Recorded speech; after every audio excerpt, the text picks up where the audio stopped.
Hey everyone, welcome to another exciting episode of A View from the Ridge, the Spaulding Ridge webcast with myself, Emil Fernandez, and my partner, Sarah Katz, Sarah how's it Katz. going? Sorry. We've been out of practice, Sarah. We haven't done this in a while. That's So true. That's true. I think we wanted to record this podcast today. It's actually a little bit before Thanksgiving, the week before Thanksgiving. And so, in the spirit of Thanksgiving, we wanted to talk about a few themes related to gratitude and giving thanks to some things that we're both thankful for in what's been an exceptionally strange year. I think we would all agree that this has been a year like no other. And so we're going to talk about a few of those things and how it ties into Spaulding Ridge and how the year has unfolded for us. So I guess Sarah, I know you had a list of things that you wanted to chat about. Why don't you kick it off? I know one of the things we talked about was, just some of the partnerships we've had and what those have meant to us this year and how those have been incredible in terms of our success. Yeah, I really want to say, very grateful. I think we all are. April was one of those months that you almost want to forget because it was so unknown. And I just, I think we all really appreciate our partners. I mean, they really stepped up. We worked together. We figured out how do we help our clients. I mean, it was it was hard, but I am grateful for the fact that not only did we we're learning through it, but we're also growing collectively. And so I just think that thank you to our partners, all of you, for being there and collaborating so well through all of these different uncertain times. Yeah, I would echo that. I mean, certainly at the beginning of the year when things started to, the pandemic started and suddenly we all went into lockdown. I mean, I've been doing this a long time, and I would never in a million years have imagined that not only would we continue to survive, but in fact thrive in some of this environment.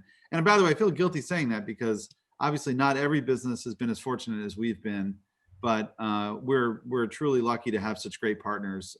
Some of the cloud, our thesis as a company has been best in cloud, and we're built around cloud-based technology solutions. And if you think about it, those technologies, that ability to collaborate from anywhere, to work in a remote environment, to have shared responsibility, those are the exact things that cloud technologies enable.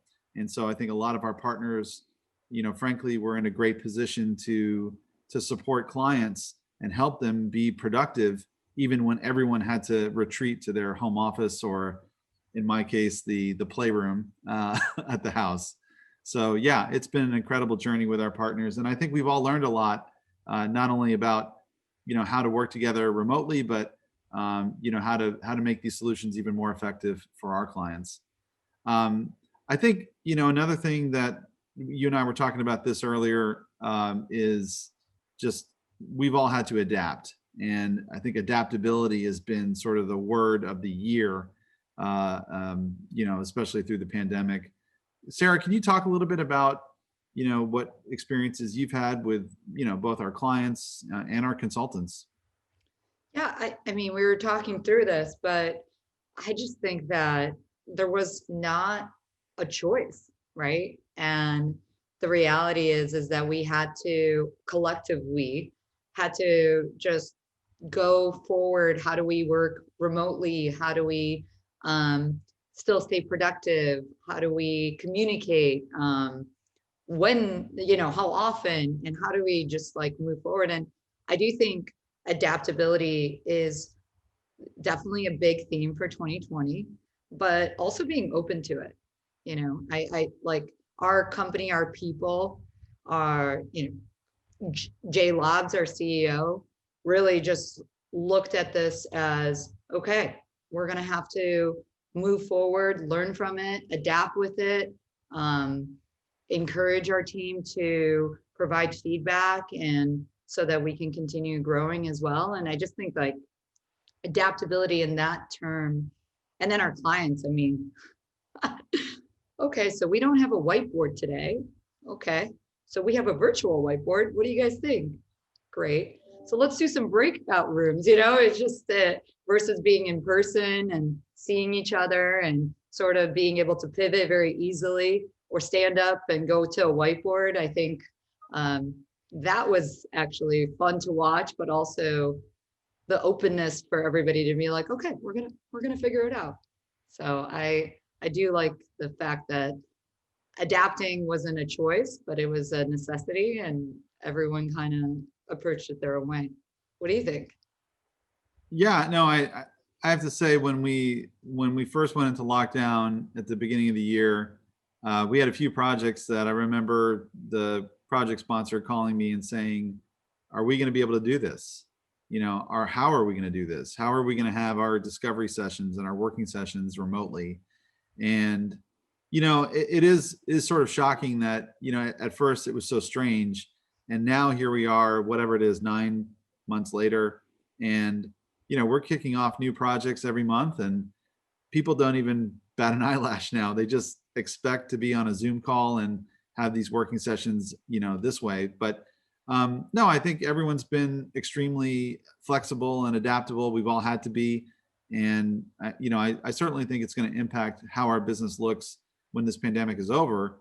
I think we've learned a lot of tricks for how we can collaborate remotely that when we finally do get the freedom to travel again, I'm not sure that we're going to go right back to how we were. In fact, I'm positive we won't. We're going to have some new hybrid, which is going to be a mix of remote collaboration as well as on-site. But no, I think the clients have been extraordinarily, patient and flexible with us. And so I would say on behalf of all of Spaulding Ridge, we all thank you for that. Hey, Emil, I guess, I was gonna yeah. jump in. Something that I just like while we were talking right now is the thing that I am absolutely beyond grateful for is how special our company through I really like we have a really special place with our leaders, with the people, with standing behind one another, with wanting to figure out how we continue to improve, but also understanding that this is going to be a movement together, right? And I just I want to thank all how patient everybody was at our company, but also how how everybody was just stepping up to help, and and knowing that it was going to be difficult as we figured it out, but then just being okay with it and then seeing the results. So I really do think that Spaulding Ridge is really special, and I'm happy that I'm a part of it. And so thank you to everybody at Spaulding Ridge as well, and your commitment and support through all of that. Yeah, I'd echo that as well. And I think some of the creativity that came up during this time, I know a lot of other companies were doing things like virtual happy hours and virtual get-togethers and, all sorts of other ways to stay connected with each other. But our team, especially our HR team, I think really did a fantastic job of keeping us all connected. And I'm by the way, I'm saying all this like it's over. Obviously, it's not over, No. and we probably still got another 6 months of this. But I think we've all sort of we've gone through all the stages of grief, and we're at acceptance at this point. But yeah, big thanks to the HR team for keeping us all connected. We did everything from online cooking shows to trivia contests to happy hours to everything in between. So I know that's been a way of keeping people dialed in. And speaking of our company culture, which is obviously top of mind for all of us, I have to say probably one of the things I'm most grateful for is the spirit of giving back to our community and doing things not just for us but for others. I can say that it's always been a value for us, and I think during this year it was even more important that when we did come together in a socially distant and responsible way, we did it for reasons of community service and giving back. I was very fortunate to participate in some of these events. We did park cleanups. We did an event where we assembled like personal hygiene kits for the homeless. And I know we've done things at some of the other offices as well. And I'll also just give a quick shout out. You may have noticed I have a little bit of extra fuzz on my face. We all participated, not all of us, but a certain number of us I mean, participated in No Shave I tried, November. Hey, you I know, can't. I just, it's just not as natural. We did a No Shave November team where we raised money for cancer research and prevention, as well as St. Jude Children's Hospital. And I'm really happy that we actually hit our fundraising goal this week, and we still have another 10 days left in the month of November. So yeah, and we get to not shave for a month, so that's fun. But I know, Sarah, you were talking about some of the other community service events that I know happened in your region. Yeah, I think everyone just wanted to come together. And I know the commitment that we made in the beginning of the year of the 1% of our hours dedicated to volunteering, but everybody was obviously all in. And a couple other things we've done is Northwest Harvest, which is just packing up food and dinners or lunch for the homeless and providing that, as well as cleaning up, beaches. But another thing that we're looking to do is writing thank you notes to the healthcare workers for everything that they're doing to help us stay safe and to support, for to support all of us. So we're gonna do that as well, and that's more virtual and meaningful. So thank you to all of all of you out there that is helping all of us stay healthy and safe. Yeah, and also a big thanks to all the Spaulding Ridge bandmates who participate in these events, because obviously it's a much more powerful activity when we can harness the numbers that we can bring to bear on some of these activities. So thank you for all of you who participated in these events. Well, Sarah, I guess that's a probably a good point to end it there. Any final thoughts or any final thank yous or things you want to give thanks for as we wrap things up?